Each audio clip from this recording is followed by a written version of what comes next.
4 hearing हुए, मेरे ही PIL का हियरिंग हुआ, 7 तारीख को ही मेरे ही पीआईएल का हियरिंग हुआ और 18 तारीख को सबसे पहले मेरे पीआईएल का ही हियरिंग होगा अंदर। चूंकि मेरा फर्स्ट हियरिंग जो तो हुआ था पीआईएल का बीपीएससी 70th का, वो 21 जनवरी को हुआ था और 18 मार्च को जो है ये आर्गुमेंट कंक्लूड हो रहा है और 19 या 20 को जो है जज साहब ऑर्डर प्रोनाउंस पर। टीचर जो है कह रहे हैं कि हम 18 तारीख को एविडेंस देंगे। ये न्यायालय है, ये कोई सब्जी का दुकान नहीं है कि गए और लेके चले और दे दिए पैसा। ठीक है, बापू एग्जाम जो हुआ था पटना में, तो उसमें क्या था कि जो मतलब क्वेश्चन बुकलेट कम है वो तो मैं डाल ही दिया हूं। जो है 140 जो है जो कैंडिडेट हैं। नमस्कार दोस्तों, आप सभी को स्वागत है हमारे YouTube चैनल पर। जैसे कि आपने देखा होगा कि 7 तारीख को भी पीआईएल की हियरिंग हुई है 70 बीपीएससी के, और इससे पहले भी पीआईएल की ही हियरिंग हुई है।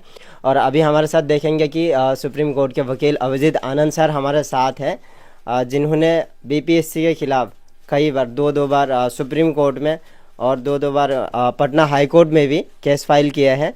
आखिर पीआईएल की ही हियरिंग क्यों हो रही है और दूसरे केसेस की क्यों हियरिंग नहीं हो रही है, इसके बारे में हम जानेंगे। तो सर क्या कहना चाहेंगे कि पीआईएल की ही हियरिंग हो रही है और दूसरे जो केसेस है उसकी कोई सुनवाई नहीं हो रही है, कोई कुछ नहीं हो रहा है, क्या कहना चाहेंगे? एक्चुअली क्या था कि जो जनहित याचिका मैंने जो फाइल किया है, जिसको इंग्लिश में पीआईएल कहते हैं, पब्लिक इंटरेस्ट लिटिगेशन, ये तमाम 5.5 लाख से ज्यादा बच्चों की तरफ से फाइल हुआ है। 4,80,000 बच्चे जो है स्टूडेंट जो है वो फॉर्म फिल किए थे और लगभग 70 से 90 हजार स्टूडेंट जो है फॉर्म फिल नहीं कर सके। जो ऑनलाइन पोर्टल, जो बीपीएससी का ऑनलाइन पोर्टल था, उसका सर्वर डाउन था, तो उनके लिए भी हमने प्रेयर किया है कि ऑनलाइन पोर्टल रीओपन कराया जाए। तो चूंकि ये जनहित याचिका जो है पीआईएल जो है ये सारे स्टूडेंटों की तरफ से फाइल हुआ है, इसलिए हमारे पीआईएल की सुनवाई हो रही है।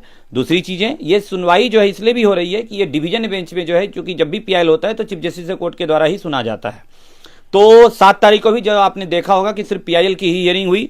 और आप लोगों को एक बहुत इंपॉर्टेंट बात बताना चाहता हूं कि जो अदर केसेस हैं, जो 5 केसेस जो है जो स्टूडेंटों के माध्यम से फाइल हुआ है रिट, तो उसमें जो भी सरकार ने, बिहार सरकार ने और बीपीएससी ने जो रिप्लाई फाइल किया, जिसको लीगल भाषा में काउंटर एफिडेविट फाइल कहते हैं, तो उनके काउंटर एफिडेविट को भी जो है जज साहब ने 7 तारीख को डायरेक्शन दिया कि मेरे पीआईएल में जो है वो प्रोवाइड करे, मतलब मुझे प्रोवाइड करे।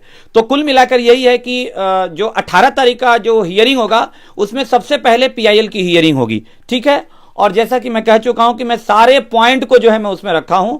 जैसा कि आपने देखा कि जो तमाम इसमें स्टार्टिंग से, मतलब एग्जाम के पहले से जो सीक्वेंस वाइज जो है जो एपिसोड हुआ है, जो भी इंसिडेंट हुआ है, सारे इंसिडेंट को मैं रखा हूं।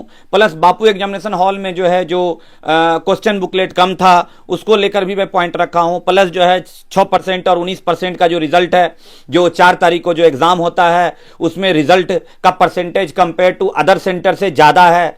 प्लस जो है एक और इंपॉर्टेंट पॉइंट ये है कि जो 13 दिसंबर को बापू एग्जामिनेशन हॉल में जो एग्जाम होता है उसमें जो स्टूडेंट अपीयर हुए थे, लगभग 5,200 के लगभग जो है स्टूडेंट अपीयर हुए थे।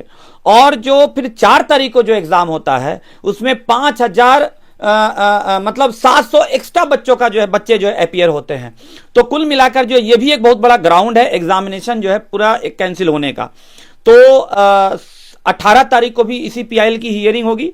और चूंकि मेरे पीआईएल में जितने भी तमाम पॉइंट्स हैं, सारे पॉइंट्स को मैं रखा हूं, तो इसलिए मोस्ट ऑफली जब मेरे पीआईएल की हियरिंग हो जाएगी तो शायद जज साहब कहें कि चूंकि और भी कोई अगर एक्स्ट्रा पॉइंट है अदर रिट में, उसी एक्स्ट्रा पॉइंट को सुना जाएगा, लेकिन फ्रेश से जो है उस रिट को नहीं सुना जाएगा, क्योंकि एक ही मैटर में दोबारा सुनवाई, चूंकि हमारा जो पीआईएल है उसमें री एग्जाम को लेकर इसके अलावा ये सारी पेरर है, तो सारा चीज है।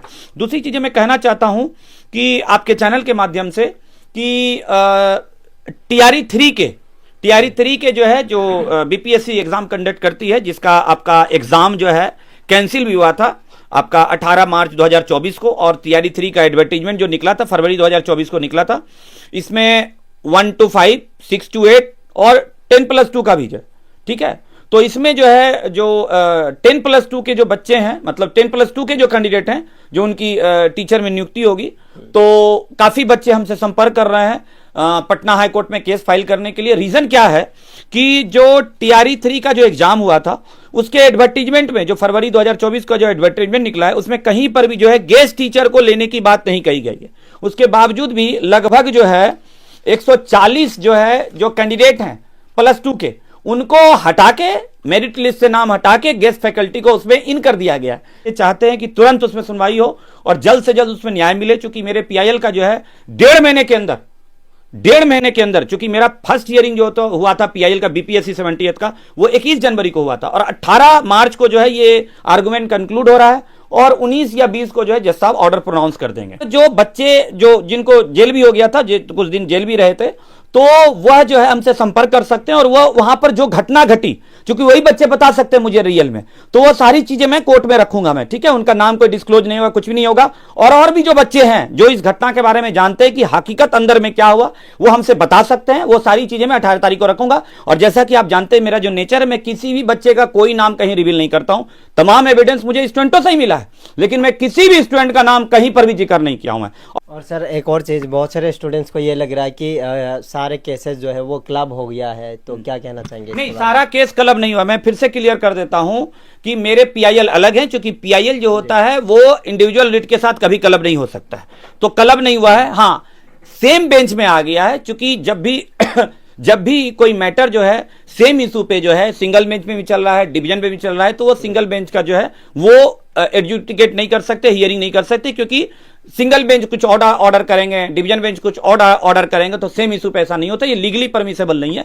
तो इसलिए उनके मैटर को भी जो है डिवीजन बेंच में जो एक्टिंग चीफ जस्टिस साहब हैं पटना हाईकोर्ट के, उनके बेंच में भेज दिया गया। लेकिन मैं एकदम क्लियर कर देता हूं कि 4 हियरिंग हुए, मेरे ही पीआईएल का हियरिंग हुआ, 7 तारीख को ही मेरे ही पीआईएल का हियरिंग हुआ और 18 तारीख को सबसे पहले मेरे पीआईएल का ही हियरिंग होगा। जब मेरे पीआईएल का हियरिंग हो जाएगा, जो मैं अपना आर्गुमेंट कर दूंगा, तब जो है मेरे पीआईएल में जो स्टेट हैं, बिहार सरकार है और बीपीएससी है, वो अपना आर्गुमेंट करेंगे, वो अपना पॉइंट रखेंगे, काउंटर जो भी उनके पास पॉइंट है, ठीक है।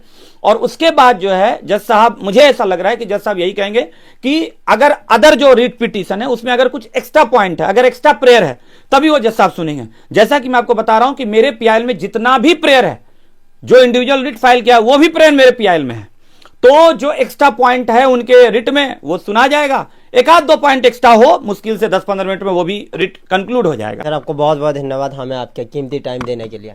Thank you. तो दोस्तों ऐसे ही जुड़े रहिए हमारे साथ, ऐसे ही सपोर्ट दिखाते रहिए। Thank you.